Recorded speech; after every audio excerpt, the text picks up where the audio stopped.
Hey everybody, welcome to the CharlieB Podcast. I'm your host, CharlieB. Do you ever feel like you have so much going on and you just need to breathe? Being a wife and mother can be so overwhelming and sometimes you just need a minute.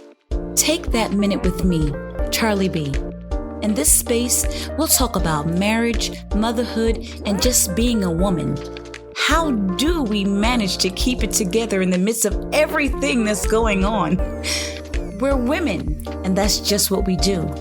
So listen, this is that pull up to the house and sit in your car for a minute moment. We all need those. You didn't have to, but I'm so glad you decided to spend that moment with me on the CharlieB Podcast. Let's jump right in. Hello, and welcome back to another episode of the CharlieB Podcast. My name is Charlene, better known as CharlieB, and I am so glad that you took out the time to join me. Tonight, I have yet another very special guest in honor of Lupus Awareness Month, and I'm pretty excited about this lady. She is my sister Tony's good friend. Her name is Arika Dawson. I'm going to let her introduce herself, and we are going to jump right into this lupus conversation. Take it away, Miss Arika. Hi, my name is Arika Dawson, and yes, I am a close friend of CharlieB's sister, Tony. We went to school together. We grew up together from, I think, Robert Stacy School all the way to graduation.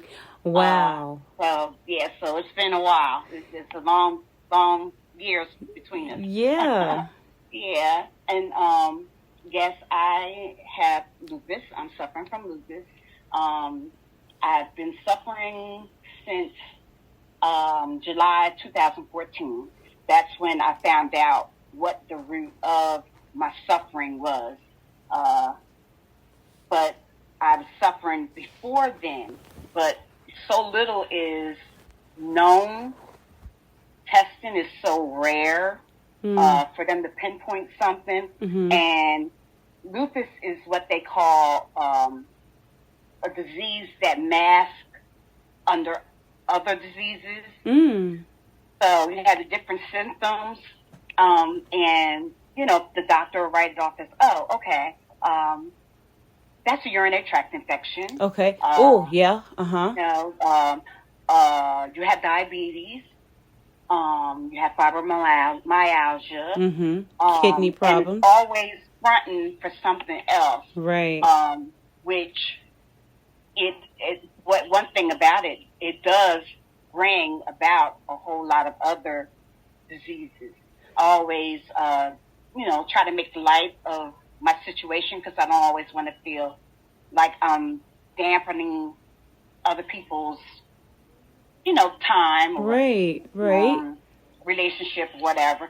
So I say, lupus is the the friend that comes to the party and brings the friend of her friend, and that friend brings one, right. and that friend brings another one. Oh, I like and that. They're all about in the door from lupus.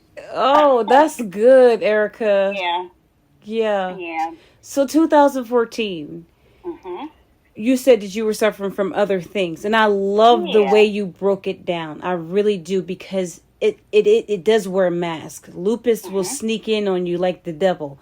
Like the Bible calls the devil a wolf in sheep's clothing. Mm-hmm. So lupus can pretend to be this or that, and then, wow, I never even thought about it that way. I love that. And it's so true, because everybody that I've spoken to so far, I've been speaking to a lot of people, some I've interviewed and some I haven't. Mm-hmm. And it always started out as something else, and then something else. And then something else, and then, maybe this is lupus, mm-hmm. right? So I think it's so important for me, like I was telling you before we got started, for me, somebody said to me 7 years ago, before Audrey, my baby girl, was diagnosed, I have lupus. I've been like, oh, that's a shame. Okay. Moving right along. But if, like I said the other night, if somebody said, "Oh, I have cancer," they'd be like, "Oh my God, you have cancer?" No. So lupus has become somehow the oh well disease. Oh, it's just lupus. Let's move on. Yeah. But if people really understood the effects that it has, the different. Now, we got started early. We're going to talk about it again. But the different effects that it has on every different person, right? You would be shocked. And I'm learning that one thing happens to this person and another thing happens to this person. So in 2014, what was happening before then that caused you to, I like how you say suffer, because it is a suffering disease? Yeah. I had recently gotten a promotion at work where I'm a nurse, and I was given the position of treatment nurse. So what that entailed was, dealing with the patients there in the nursing home setting. Okay. And I, took care of I nursed their wounds. Oh, okay. So I would be up and down the whole entire shift. I was walking more mobile than than I had already been, just behind the med cart.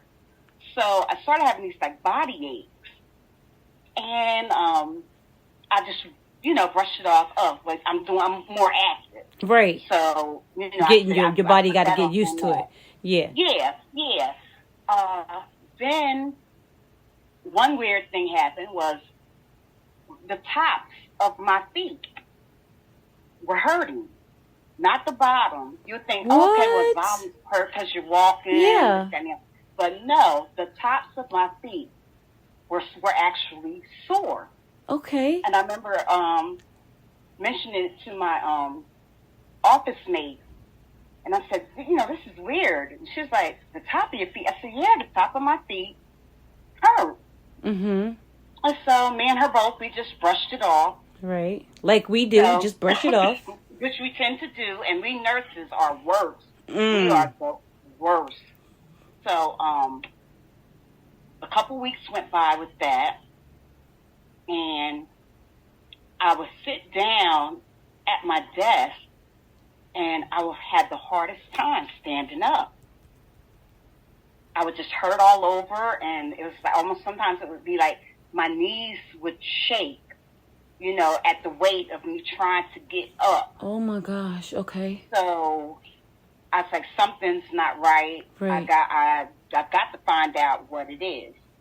So by God's grace, my primary physician wasn't in the office. Uh-huh. And I say by God's grace. Tell me why you said that. We had another doctor that was taking over for him while he was out. And when you get a new doctor, they do everything from A to Z. And I was a new patient for him. Mm-hmm. He didn't know me. He didn't know my background. He didn't know anything. But we went, little bit by little bit, and I told him what was going on. Right. And he was like, looking at me, and, he's like, okay, how about this? Does this bother you? And I'm like, oh, yeah, that, now that you mention it, right. Yeah, that's been bothering me. Yeah. And he said, well, I don't know for sure. He said, but I'm going to take some blood tests, and, I'll get back to you. So I was like, okay, cool. So we did the blood tests and everything, and it was Friday. I hadn't heard from them, but the doctor's office closed for half a day on Friday. Right. And I'm getting ready to leave clock out from work. It's like 5:45 in the evening. My phone rings. Right. And I look down, and the caller ID tells me it's my doctor's office. I'm like, oh, wow, this can't be good. Right. Because what doctor's office is going to just call you exactly on your blood work on a Friday evening when they're closed? Exactly. So I was like, okay, Lord, whatever it is, oh my goodness, strengthen me that I can take it. So I answered the phone, and it was the doctor himself. And then I really knew that he was about to lay something on me. Something heavy. So he told me, he said, well, Arika, I'm not sure. He said, but from looking at all your paperwork and everything, I think you have lupus. And I was like, lupus? And he's like, yeah, have you heard? I said, yeah, I've heard of it, but I don't know too much about it. Right. He said, well, we don't want to jump the gun. Mm-hmm. He said, but I'm going to set you up an appointment with the rheumatologist, and he'll be able to go more in detail over things with you. So I was like, okay. So he said, but one thing we want to do is we want you to come in ahead of that appointment and give us some more blood work. Right. I said, okay, sure thing.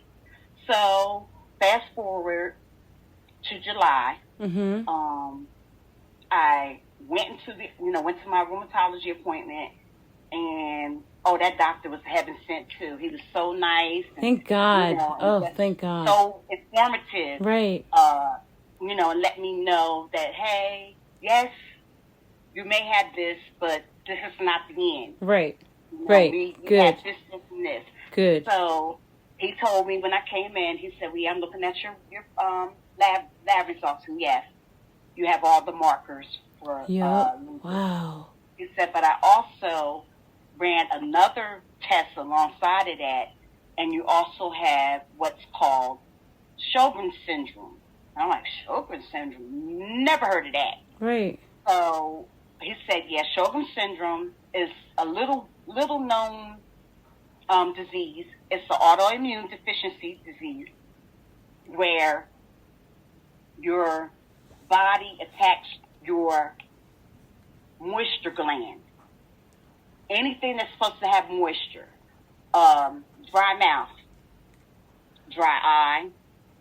Oh my goodness, Arika. Mm-hmm. Vaginal dryness. Anything. Skin. Right. Really dry. Like sweat too? Yes. Yep. Mm-hmm. Stop it. So, yes, I was like, wow. Pause for me for 1 second. Just pause. Mm-hmm. Oh my goodness. Okay. Every time I speak to somebody else, it's something new. Every time, Arika. And it's blowing me away. Let's go back a little bit now. I want you to remember that you're at the Sjogren's where it dries things out, because that's where we're going to pick back up at. Okay. Why didn't your primary doctor catch any of this? I think he was so used to seeing me, and he had been in that position for so long that they just kind of get, lackadaisical about things, Right. They don't do a thorough exam like they should. Right. And I do believe that if I hadn't met if he had been on duty and I had gone through him, he would have wrote it off as, you're just muscle stiffness. Exactly. And that's my problem. Chili's doctor Chili's doctor went on vacation. Mm-hmm. Audrey's doctor, I just fired her and kicked her out of her room. Every time it's the same thing. The young lady that I spoke to last week, her episode aired last night. Mm-hmm. She moved to a whole nother state and met a stranger doctor that never met her before and realized it. And it's like, I'm so frustrated with the doctors that we rely on and we trust and we hope that they give us the right answers that are not giving us the right answers now. But what I wanted to ask you is, before that, was there anything else? Were there any other signs or any other thing that you went through that led to it? Or was it just that day when the top of your feet were hurting? It was just, just that was like the straw that broke the camel's back that made me take notice that, hey, something's not right. But everything else you're kind of ignored. I would, brush it off as something else. Right. But, oh yeah, well, my stomach bothered me. Oh, I didn't eat last night. Right. Always making an excuse. Wow. Okay. I got you. Excuse for things. And finally, when that happened, and that was like too out of the ordinary for me to ignore. Turn a blind eye to. Okay. So I said, hey, I gotta get this checked out. Right. Okay. I'm saying to myself, I'm fairly young. I shouldn't be around here, moaning and groaning once I get up from a sitting position. Exactly. It's just, it just wasn't right. Right. So I had to, go ahead and advocate for myself and hey, let me go. There you go. See what's going on. There you Can't go. ignore it anymore. Okay.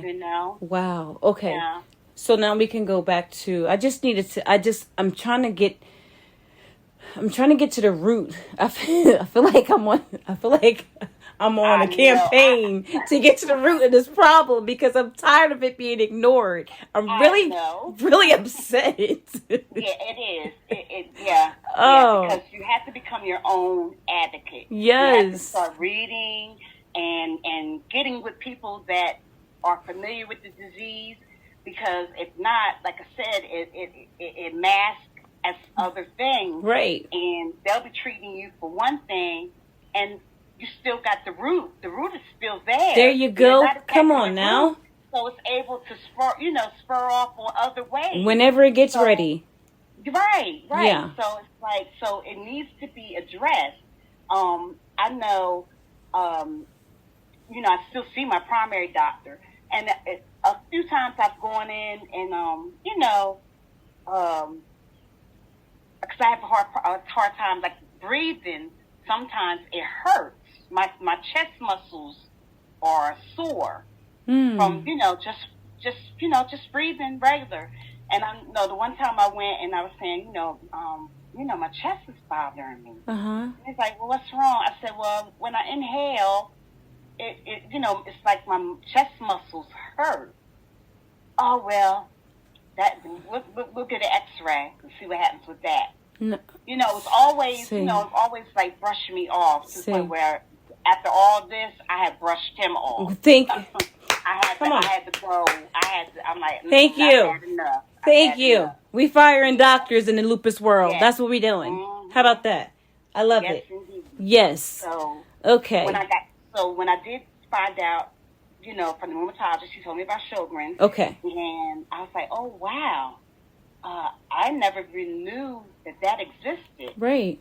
And he's like, yes, it's a whole umbrella of immune deficient diseases that you will encounter. And he's like, and most of them, the whole thing is your immune system is fighting against itself. You got your white blood cells that are supposed to, get together to help heal. Mm-hmm. And they end up being beaten up, right, and overcome by that. That's not supposed to kill, right? Supposed to help. So it doesn't. They're fighting against themselves, and they're supposed to be helping one another. It's like your immune system's fighting against itself, right? And it's a raging war, from one thing to the other. So first it was the Sjogren's, and then he made my lupus, the Sjogren's primary, the lupus was a secondary. Really? Mm-hmm. So you can have lupus as a primary, or you can have fibromyalgia as a primary, and lupus as a secondary, or any of the other, autoimmune deficiency diseases that are out there. Okay. So okay. In reality, you're actually, it's affecting everything organ. Every organ, every system. Now, are you still an active nurse? No, unfortunately, I had to stop working because lupus has attacked my muscles and joints, and I just couldn't do it anymore. I can't sit long. I can't stand long. I can't even walk a decent distance. Stop it. Without having to stop, because I'm in so much pain. My feet. I remember I kept trying to work my way through it. I'm like, I'm going to beat this. I'm going to beat this. Right. And I had, talked about it. I thought about it. And I'm like, all my life, all I wanted to do was be a nurse. Right. And I'm too young to retire. So what am I going to do if I'm not nursing? So that's one reason why I held on for so long. Right. But what was my, I guess people say your aha moment. Right. I was working on a unit that didn't take a lot of walking back and forth. Yeah. And one of the patients came up to me. She tugged on my jacket. I was like, hey, Miss Gloria, what's up? And she said, Arika, you can use my wheelchair once they lay me down, because I won't need it until tomorrow morning. And I said, huh? What? Said, I've been watching you, and I see how hard it is for you to walk. She said, and once they put me down, you can use my wheelchair. I won't mind, because I won't need it again until in the morning when they get me up. And I was like, wow. I said, well, thank you, Miss Gloria. I said, I thought I was hiding it. She said, oh, you've been hiding it good, but I've been watching you. Right. And some of the other patients have been watching you too. Oh my goodness. And you need to take care of yourself. Yeah. You take good care of us. Yeah. We want you to take care of yourself. Wow. That evening when I left, my legs hurt so bad that I couldn't even lift them up. I was skiing. Like I said, I was just dragging my feet along to clock out. And when I got in the car, I just bust out crying. And I said, okay, enough is enough. Yes, God. Okay, God. So I said, whatever you got for me, Lord, here I am. And that's been about 4 years ago. July will make 4 years that I haven't worked. And I miss it. I'm so sorry that you had to give that up. I know you remind me so much of Tony, because that was her life dream, and she finally became a nurse, but then she got diagnosed with cancer and had to stop. And Arika, I didn't know that. I'm sorry to hear that. For her too. Yeah. For her alone. Yeah. You can do it. You can do it. Yeah. I know you can. I'm proud of you. You can do it. You both have the same sweet spirit. Tony is one of the sweetest people God created, and clearly so are you. Well, thank you. I appreciate I'm that. so sorry you had to go through that. I don't even know what to say. I just I do want to say that I appreciate you sharing your story with me. And so your Sjogren's is primary. For Audrey, her lupus is primary, fibromyalgia is secondary. And then she also has endometriosis. Okay. So I'm learning more now. I've never heard of Sjogren's, but your Sjogren's is primary. Lupus is secondary. What's happens with the Sjogren's? Now you said the moisture in your body. Yes. Does it go away slowly? Is there something they can do to treat it? Well, I don't cry tears. I only cry the ugly face. I don't produce tears anymore. So I have to use artificial tears. Wait. I'm sorry. What do you mean? I don't produce tears. I cry, which I do a lot, but I don't have tears. I just do the ugly cry. I just have the ugly face cry minus the tears. That's been going on for 2 years. 2 years now. Yep. So I have to use artificial tears throughout the day. Some days more times than others to keep my eyes moisturized. Also have to like my nose.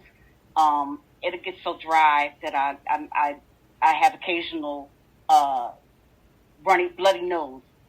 So I have some lubricant that I could put, I put up my nose, at those times when it starts to feel really dry. Right. I always have to have some form of like hard candy or water or something nearby because my mouth becomes so dry that it feels like my throat is closing up.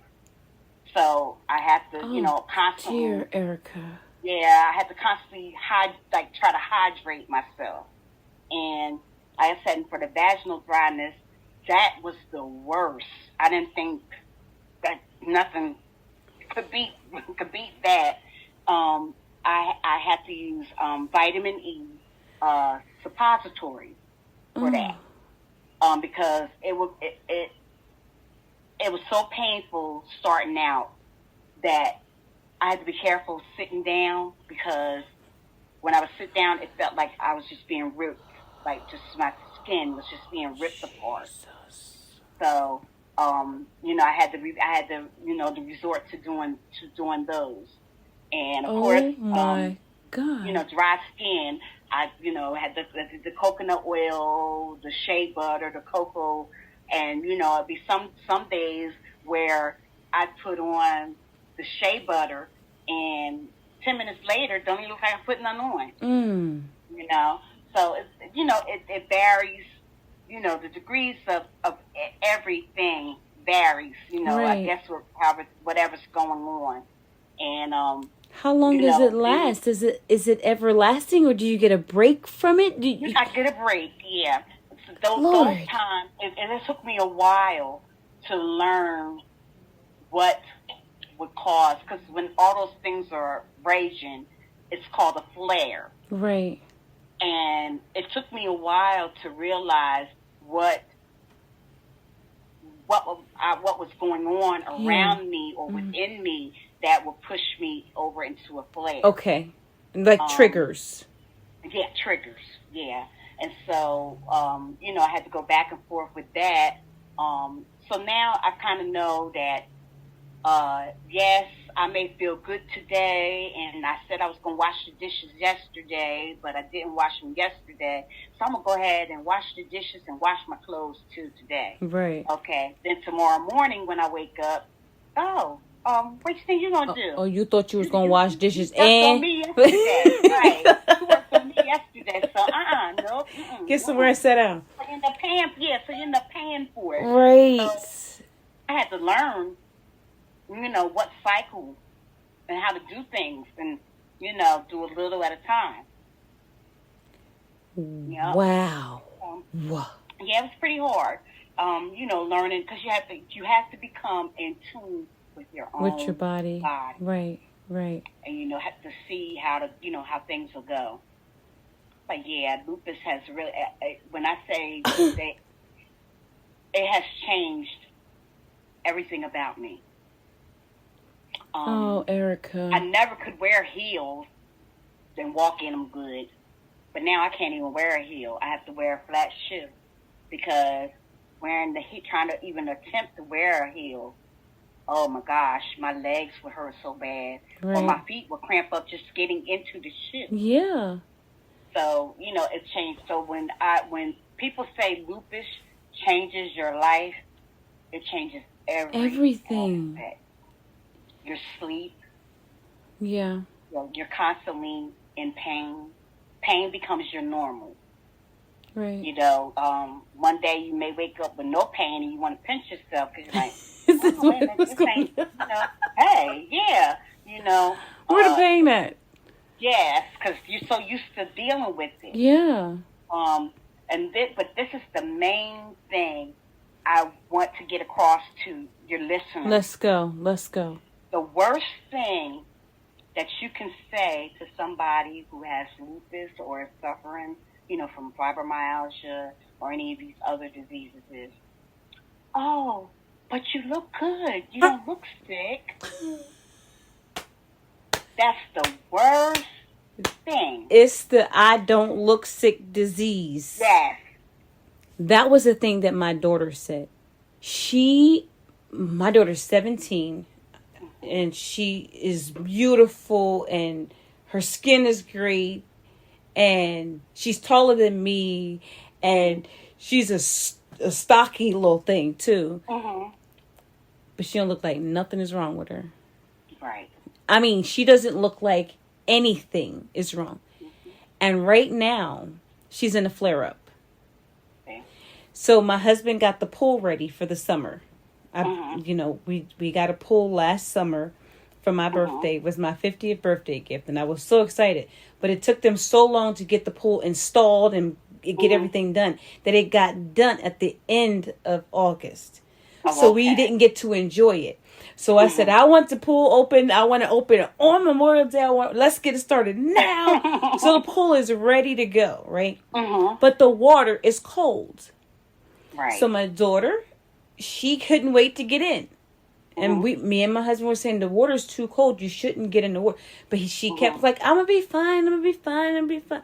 My husband said, go ahead. This was Sunday. She got in the pool. Her and her cousin, my little niece Jasmine, and a young lady that goes to our church, her daughter, Naraya. They all got in the pool. Water freezing, Arika. That was Sunday. Monday morning. Every morning I go in the room, say bye, I love you, and kiss, kiss, kiss. She calls me, Mom, I'm in so much pain. And I'm one to say I told you so. You know, most mamas don't. I didn't I tell you? Because everything has a price. Yep. Every decision she makes has a price. Yep. So was it worth it? Was it worth it getting in the pool? No, it wasn't. No. It was not worth it. Right. So now, today is Wednesday. She's still in a flare-up. Still in a flare, yep. She's walking, but it's like she's almost scooting along because her legs are hurting so bad. And I'm like, I said we'll give it till Thursday, because what she hates is going back on the medication to calm the flare, because that means the weight gain, and she's just now losing the weight from the last time, and so it's just this roller coaster of up and down, and you don't know, should I, shouldn't I, will I, won't I, do I, don't I, like you just don't get to just willy-nilly make decisions and not think of what the effects are going to be. There's consequences and repercussions. That's right. For all decisions that lupus patients make. Yep. And she's learning that. It's rough. Yeah. And it robs you also of your self-esteem. Prior to me I've always been chunky, chubby, whatever, fat. And I think I was like 41 or 42. And I said, you know what? How can anybody else love me if I don't love myself? That's right. That's right. So I took a self-love approach, and I started losing weight, and I felt so great. I was a small fat then, I think, since the 8th grade. I would walk, and I had like a waist trainer and all this stuff. Yeah. Okay, so I was fine. I was feeling myself. Just a little bit. Just a little bit. Then, like I said, I got the rug ripped out from under me, and the first thing they gave me when I had a flare was prednisone. Yep. And good old prednisone. I'm like, I'm hungry. Oh gosh. I gotta have something to eat. I need something to eat. Sweeter the better. Yeah, I was about to say, don't give me no vegetables and no fruit either. I want some work, me eating the carbs and everything. Yes. Well, before I really took notice, I was up to 320 pounds. Oh my goodness. Yeah. 320 pounds. I couldn't believe it. Wow. I was like, oh my gosh. And my husband's aunt, God rest her soul, she passed away about 2 years ago. We would go out to eat once a month we would go to this restaurant here in town called Moore's Barbecue. We would get a flounder plate. And so this one particular day, I was saying, remarking about about weight gain. And Aunt Shirley said, well, Arika, I was going to say something to you a while ago. Don't say it, Aunt Shirley. Maybe we need to stop going to Moore's to eat. Because it looked like, put on so much weight. Oh, Aunt Shirley. And I started to laugh. And I said, if it was only that was causing this weight, yes, I would say yes. Yes. Right now. I said, but no. Mm-mm. You don't understand, Aunt Shirley. You just don't understand. Oh, my goodness. Yeah, so I was like, oh, wow. But and the thing about it is nobody really said anything. Like, oh, Arika, you putting on weight, this, that, and the other. I mean, I was so involved with it, I didn't even really notice, okay, these pants get a little tight. I'll just buy a bigger size, Yes. just, not thinking of it. Right. Just, but that was the underlying cause for me. And now I'm trying to get all of that under control and keep it under control. Right. And in the meantime, I still, even though I'm not as small as I was, I still have to love me. That's right. Whether I'm big, small, don't whatever. matter. Life is short. No guarantees. None. And it's, and it's a lot of people that would love to have gotten where I'm at, and then no longer Amen. with us. That's right. Once I took that philosophy in, it made me, grow more confident again. Right. That's more right. Confident again. I love that. It doesn't matter what other people think about you. You got to love this. Love the skin that you're in. Love it. And I think that one thing that Audrey said when I was talking to her, sometimes I don't know where she came from. She reminds me that she came from me. But she was saying that all of it is dust. And we're going back to the dust. Right. So you might as well love it because it's only temporary. Right. This is temporary. Exactly. You know what I mean? And you look at somebody and say, "Oh my goodness, she's so beautiful. She has beautiful hair. She has a beautiful smile. She's this." She does too. Yeah. We're all going back to the dust from where we came from. Right. That's right. So from the little time that we have, whether we live a year or 110 years, it's a little time compared to eternity. That's right. It's a very short time. That's what we're striving for. That's right. That's right. Yep. What or are there any major organs that lupus is affecting of yours? When I first was diagnosed, it was actually attacking my kidneys. Okay. And to the point where my doctor, the rheumatologist, had me go to a nephrologist. Yes. Yeah. And we had to get, my kidney function numbers back under control. Right. So I ended up going to him about a year, and what he ended up doing was he said, "Well, let's try to pinpoint if it's a medication." Mm-hmm. So what I would do is he would take me off of one medicine for 30 days. Oh, okay. I'd come back. Right. And he, do some more testing. Trying to rule out stuff.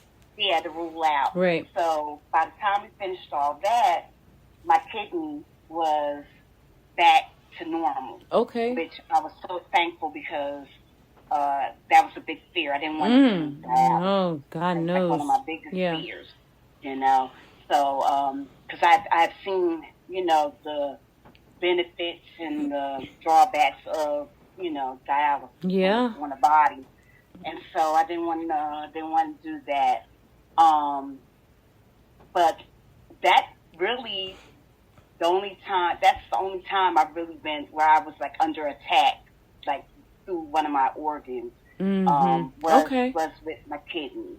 I was already, hypertensive, so I was on high blood pressure medications and things of that nature. And all of those turned out to be good, that they're still under control. What about earlier you were mentioning that it was hard for you to breathe. Yeah, hard to breathe because it hurts. And lupus patients are prone to have pleurisy, where you get that fluid in the bottom part of your lung, and that it really hurts. No. So that's my first time hearing that. Yeah, pleurisy. Mm-hmm.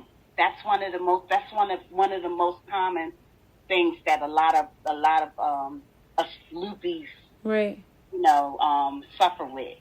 But each time, it wasn't pleurisy, but it was inflammation of the lining of my lungs.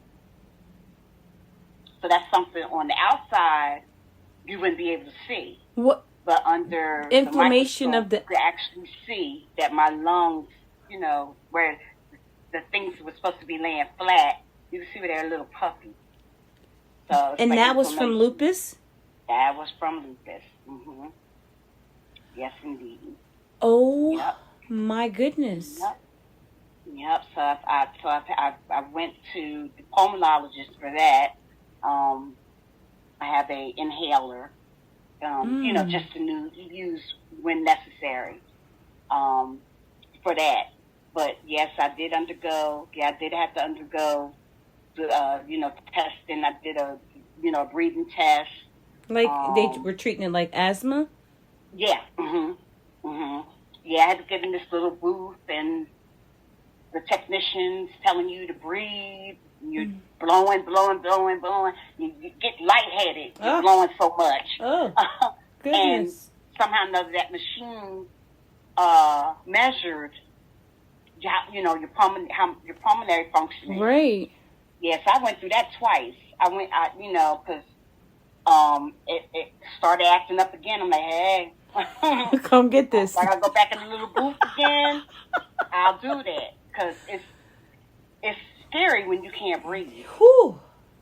When you cannot breathe, it is scary. And that's what was I can only imagine. During COVID, I was so afraid because anybody that had gone into the hospital with COVID ended up on a ventilator and didn't make it home. Right. And so I got contracted COVID when Aunt Shirley died. And she was living with us at the time. Okay. And, family coming and going. And, everybody's vaccinated.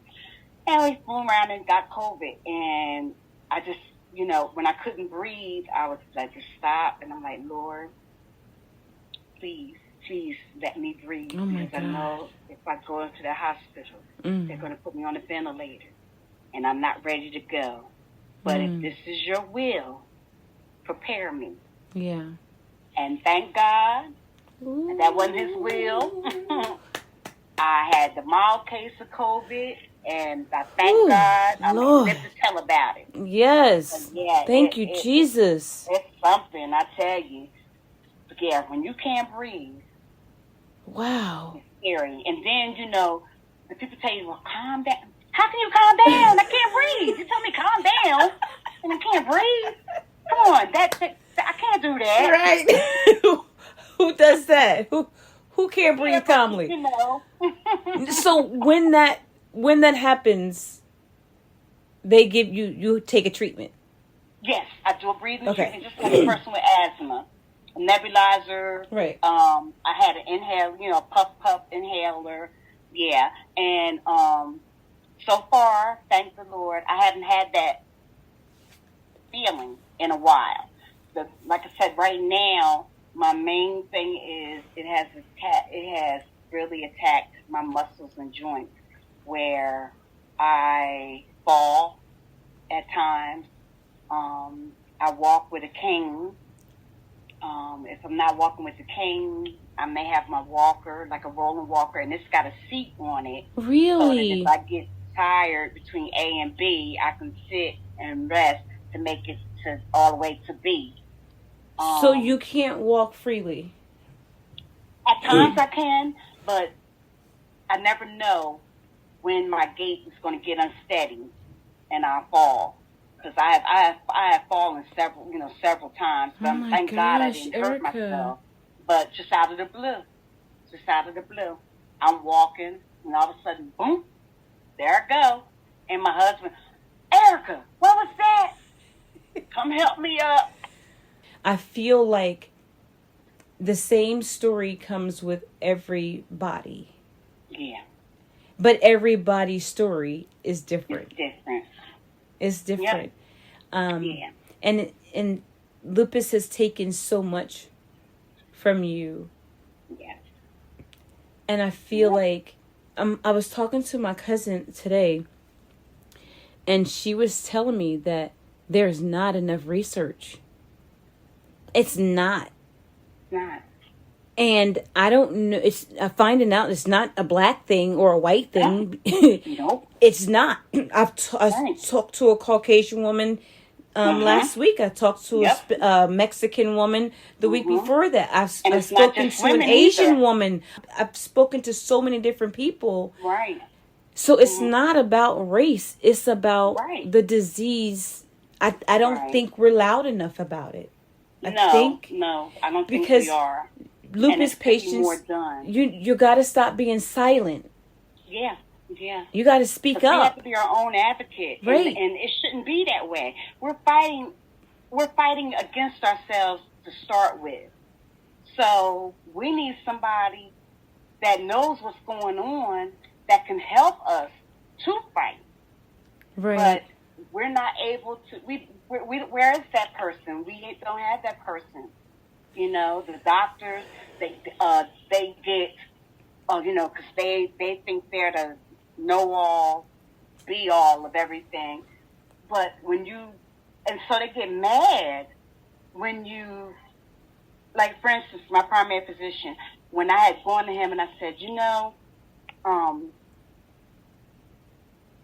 I'm not crying tears.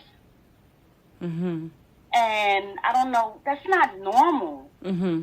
And he's like, oh, that's nothing.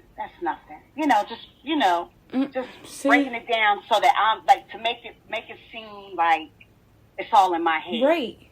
Every time you come here, Arika, you got a list of ailments. Yes, and that's why I come here. What you gonna do with the list, bruh? Ailments for you to help me. Exactly. To minimize my list. Yeah. But take the list and figure it out.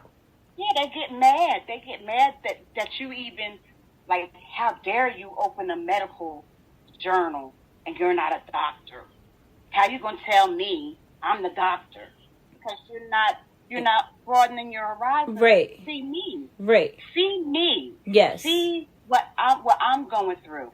You can't lump me into a whole group of people. That's right. You have to see me. That's my right. My lupus is different than her lupus. That's right. My lupus is different than your grandma Mary Jane on your daddy's side. That's right. You have to look at me. Take it as it is attacking me. That's right. And that's what's happening, And then, like I said earlier, that the worst thing you could say is, oh, well, you look fine. Are you sure? Because you look good. Girl, look at your skin. It's just beautiful. Yes.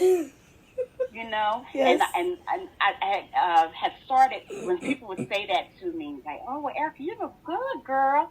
I said, well, that's good, because if I looked the way how I felt, you would have been running away from me. Oh, my God. Look at the monster. You should have saw Arika Child. She looked terrible. Yeah. So, kudos to me for looking good when I feel, crappy. Right. But it hurts because, if somebody, cancer, people can kind of, you can't see it, but you know it's right, there. You can tell. Yeah, and it takes so much, it drains so much from you that you actually Oh my goodness. It's the same thing.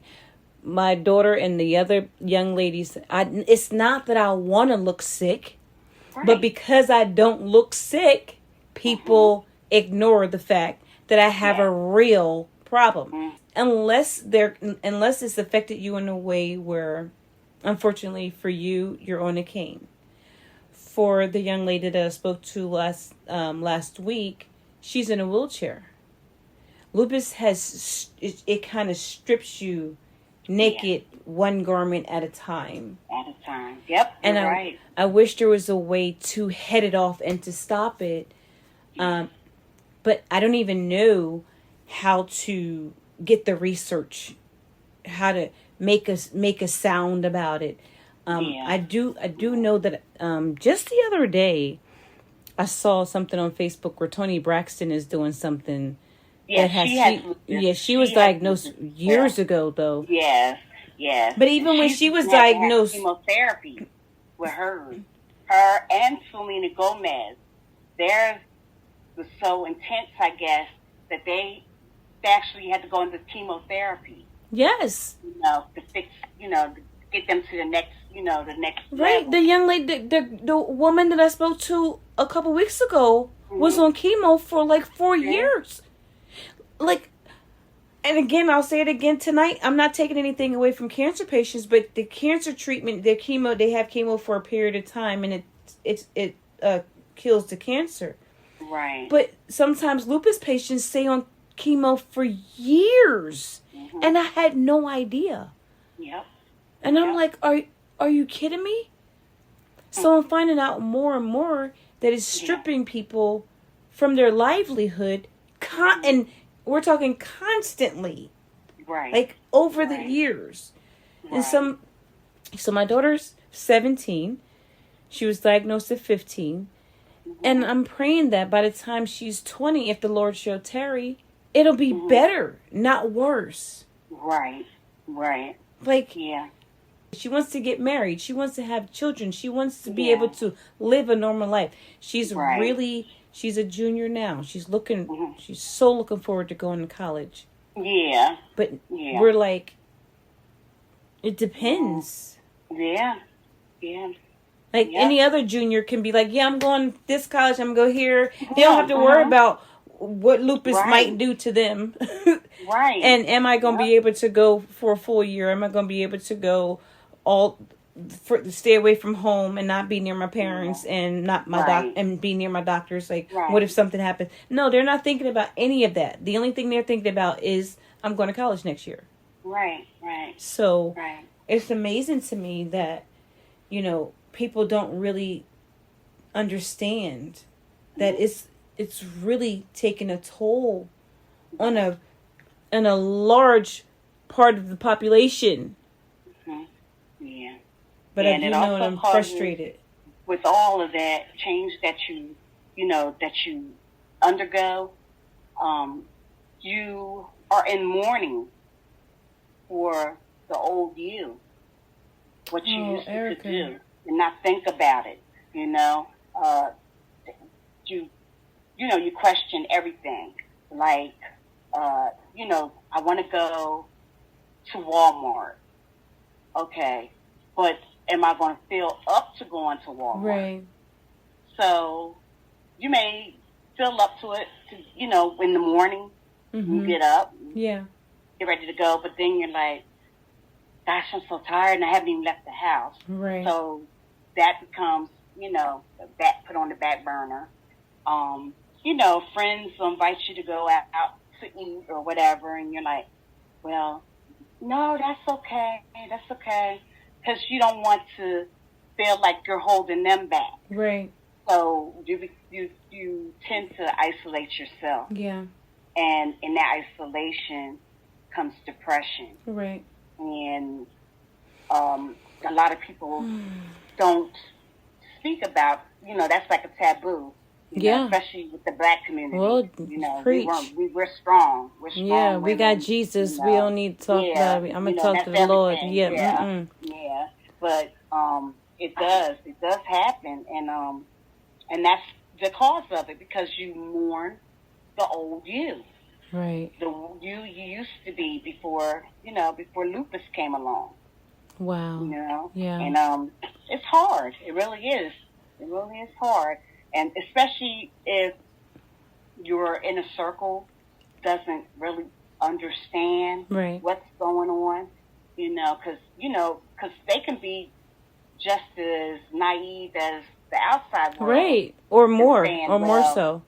She don't look sick. You're still up walking. You look okay. You look like you always look. So they don't really, they don't tend to notice that there is a change. Right.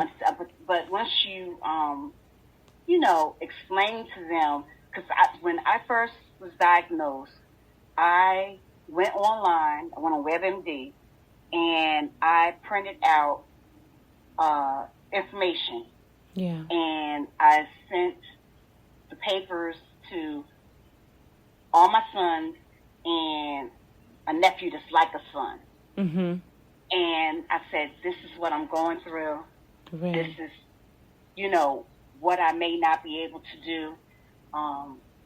This is what, may happen. Right. It hasn't happened yet, but it may. But I just want you to be educated. Right. So that you'll know and you'll understand, what's going on. That was a good idea. Yeah, and they were really, really glad to have gotten that information because they're like, yeah, because Mommy, we were looking at you, look fine, Wow. But I know you said you were sick and, different things were going on. Yeah. But once I, I printed that material out for them, they knew what to look for. Right. That's a really good idea. And I was going to say, if your circle is close enough, it's important to talk to people and let them know, hey, listen, you don't get to minimize what I'm going through, and say the same, have that conversation with them. Mm-hmm, mm-hmm. You know what I mean? People don't get to minimize your day to day. Right. And y'all's day to day is different. Like you could be feeling good one day, and then the next minute it's like a flare up comes from nowhere. Right. Like I was saying about feeling good. Oh, okay, I'm feeling good. Let me wash up these dishes. Shoot, let me wash some clothes. At the time, you're feeling great. You feel that you were able to do all of that, but you're going to pay for it. You're going to pay for it. Yeah. No, it may not be that night when you lay down. Yep. The next day, you're going to pay for it. I know. I've seen it with my daughter over and over. And we tell her, sit down somewhere, don't do too much, relax, take it easy. But I'm a witness to it. I see it. I see it. It's difficult. Yeah. It's difficult. So I can only imagine being 17. Oh. And you're supposed to be making plans for your future, and then to have the rug pulled from under you. I can just imagine. Because, that's when your life really, you start high school. Well, we had to pull her out. She didn't even get to go to high school. She's homeschooled. Yeah. But, like I said before, we try to help her focus on the things that are to come. Right. But we're just praying that the to come gets better. Yeah. We're praying and hoping that it gets better. But the fact is that God is a healer. There's absolutely nothing too hard for him. That's right. So if he wants to heal, now there is no cure for lupus. But all we can do is we know the healing Father. Listen, he can fix it all. Is there a cure for Sjogren's? No. Wow. Nope. Wow. Nope. They can just treat the symptoms. I had no idea. Yeah. I'm just learning as I go. Yeah. I'm just learning because if you educate yourself, you'll know you'll have it under control. Right. As far as you'll know what's going on, why it's going on, and you'll know how to advocate for whatever may be going on. Because the other thing that really upsets me is, in this day and age, yes, we do have addiction to opioids. Yeah. where people are in pain, and they end up misusing, right. what's supposed to be to help. And I know a couple times I went to the hospital during, with a flare-up or whatever. And, yeah, you're in a lot of pain. But once you say that, put that out there, they're like, oh. You just want some medicine. They're just med-seeking. So we have a hard time there, too. Because we're trying to get, we need help. We're hurting. It's not normal. Right. It's not normal to hurt like this. But we're given a stigma, and then so that makes it so that people won't go get help. Wow. Because they don't want to be classified. So it makes you silent. You don't even want to tell nobody because you... Mm-hmm. Yep. Oh, that really makes me mad.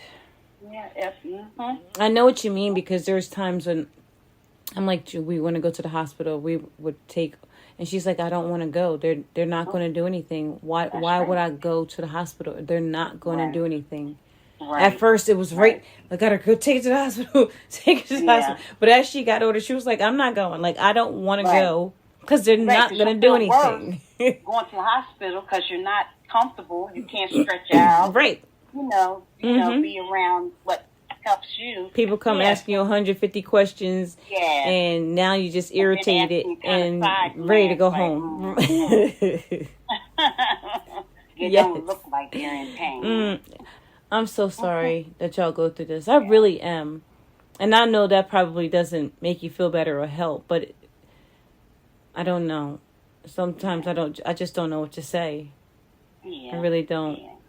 Well, the way I look at it is, when I first got sick, I was constantly asking God, why me? What did I do to bring this on myself? Even in my lowest sinful state, I don't think I deserve this. Right. But as time went on, my spirit got stronger. Right. And I began to say, why not me? He is for a reason. Yeah. For his glory. Yes. That I'm going to take this and, hey, we're going to come out just as good. I love that. We're going to come out on top. Yes. His glory, it's going to be wonderful. If he gave it to you, he could take you through it. That's right. Yep. That's right. Listen, if everybody thought that way, more people would get through it easier. Now, everybody isn't in the same place mentally. Right. Depression is real, anxiety is real, and I have a very strong respect. But we don't have to stay in it. There are things that happen that cause us to feel depressed, but we don't have to live in a depression state. Sometimes I get down. I try to pull myself out of that so quick. Like, nope, the devil is a lie. Not today, Satan. Yeah. But y'all go through a lot. Yeah. You go through a lot. If you keep that mindset, you're going to be all right. What wisdom? You've already dropped the wisdom.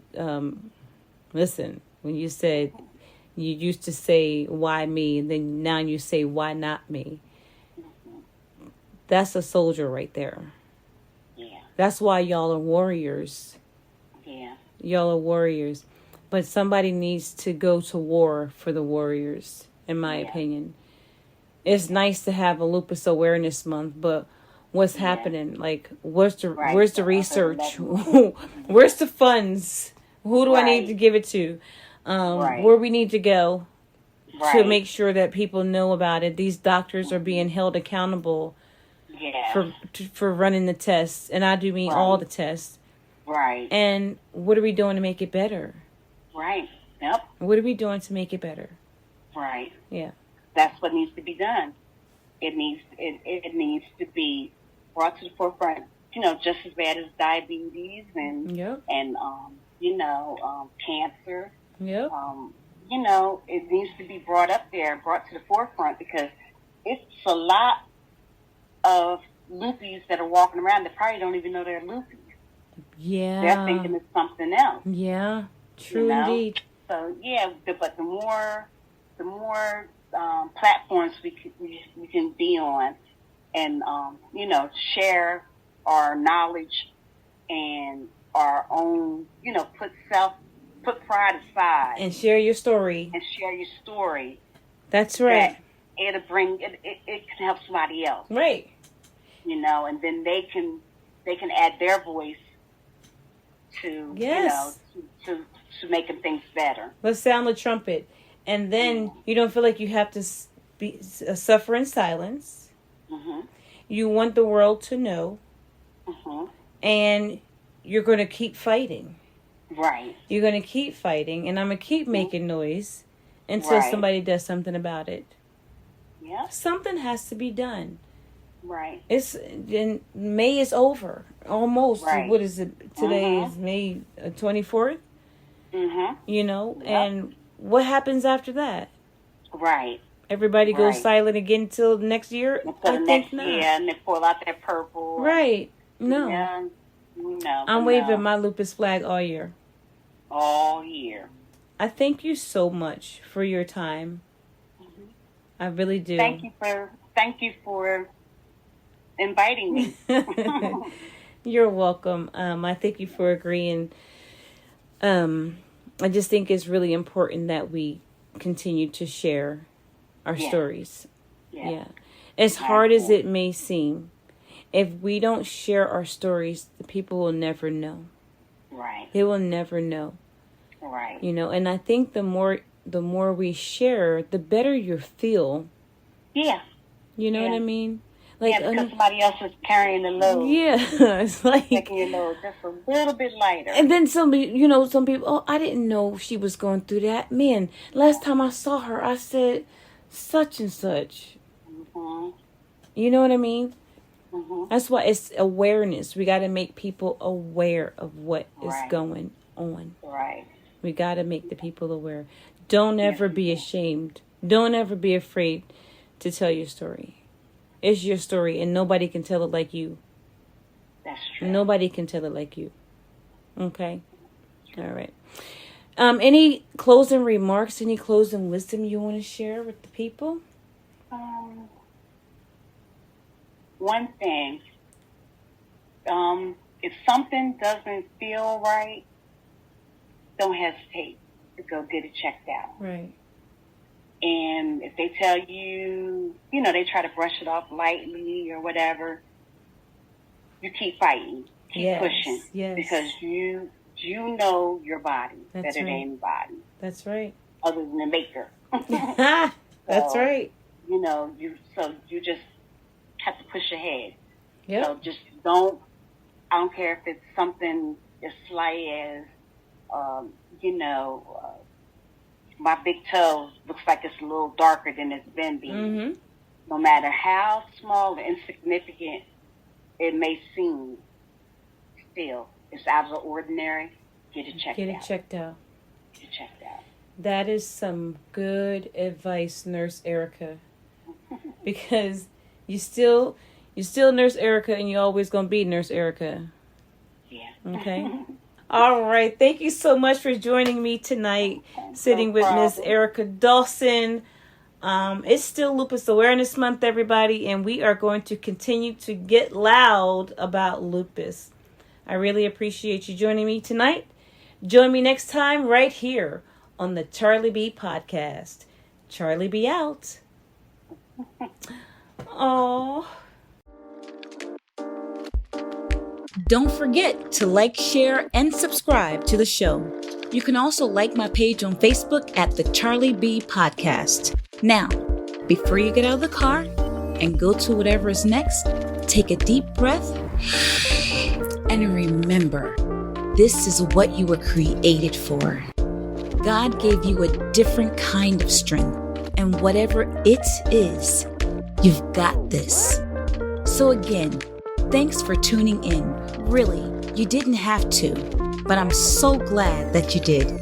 Join me next time right here on the CharlieB Podcast.